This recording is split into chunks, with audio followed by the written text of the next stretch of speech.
So I just watched a new movie by David Robert Mitchell, The End of Oak Street, the guy who directed the movie It Follows, and this is actually a pretty interesting, pretty cool movie. The new one he has out now being The End of Oak Street, which is what happens when a whole neighborhood in 80s America gets transported back to the dinosaur age, the literal dinosaur age. So we'll just say not just full-on shenanigans happen, but it becomes a tale of survival, as in whatever happens, any decision, any move you make will either just give you a little bit of lifeline or will just straight up kill you on the spot.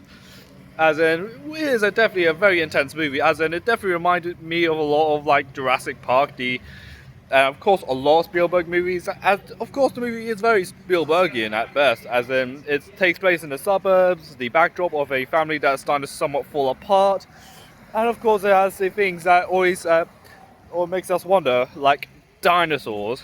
Like, even though he has touched on before with the Jurassic Park movies, and knowing this is the third film by David Robert Mitchell, who did like It Follows and the Under the Silver Lake.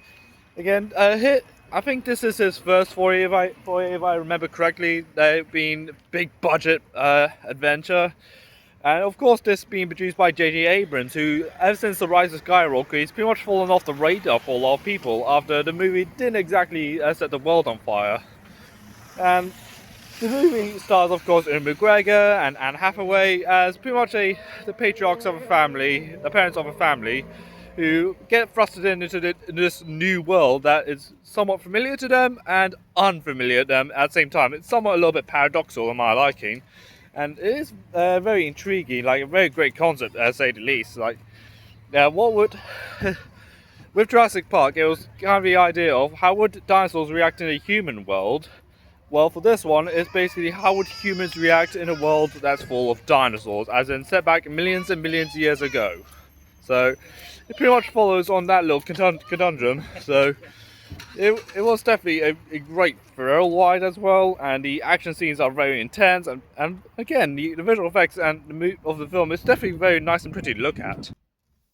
Yeah, as someone who had watched the movie It Follows like a couple of years ago, I was wondering if the movie was going to go in somewhat of a direction of that movie, as in it's going to be a very slow burning movie with a somewhat obvious allegory once you think about it. But the movie again does have somewhat of not necessarily a slow burn to it, but the movie's mystery does unfold little by little as the movie progresses. As in, they wondering what this light, this bright beaming light that was beaming in the back garden. And of course, they try to get on with their lives, even though when the power goes out, then suddenly the water goes out, and they're starting to hear strange noises. And of course, the dinosaurs appear, and I feel like the mystery is somewhat a little bit robbed, in my opinion. It could have been entirely in the family's perspective, as in we don't get to see dinosaurs maybe a little bit later. But again, I feel like this is a movie that is just fun for the sake of being fun. As in, wherever It Follows is basically an anxiety-driven a fever pitch movie, as in it is definitely a great movie.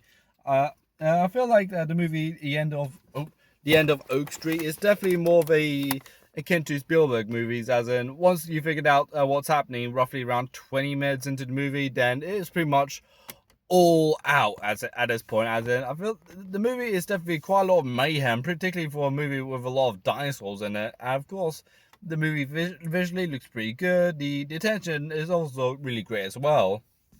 And throughout the most of the movie is essentially the survival of the fittest, and of course the survival of the smartest, as well as all characters have to navigate their way out of the of this huge teleportation that is the dinosaur world, and of course have to wiggle their way through without try to do so in one piece, which is pretty much becoming more and more of an arduous task the more the film goes on, despite the characters somewhat of illogical decisions they make throughout some of the film, like going out of the house to find Starbucks the dog, which I feel like I feel like it just complicated the movie a little bit, not in a way that it's complicated, but in a way that just adds more problems to the characters, as in like, okay, I think we could have just waited until the dog just came back home. So again, even though there are some character decisions that were a little bit head scratching at best, but the movie is essentially a dinosaur apocalypse movie with a lot of heart and definitely a lot of imagination, akin to a Spielberg movie. For End of Oak Street, which is a movie about a family in a world that's filled with dinosaurs, it definitely has a lot of heart, definitely has a lot of imagination, definitely has a lot of bite to it, and definitely has some really cool action scenes, and definitely has some cool set pieces here and there, and some great ideas of not just survival fittest and bravest, but how would humans realistically survive in an environment that's completely foreign to them because it's been laid dormant for like millions and millions of years. But I feel like it has some great ideas, despite some characters' bizarre like logic and how they went about these things. Even though I haven't got too much to say about this movie, but I thought the movie itself was actually somewhat decent in my opinion. So for End of Oak Street, I'm feeling a 7 out of 10 on this one. So, what do you think of End of Oak Street? Let me know in the comments down below. Like this video, subscribe to my channel. You can also follow me on Twitter, Instagram, Blue Sky, Threads, and this is Elijah Wells, and bye.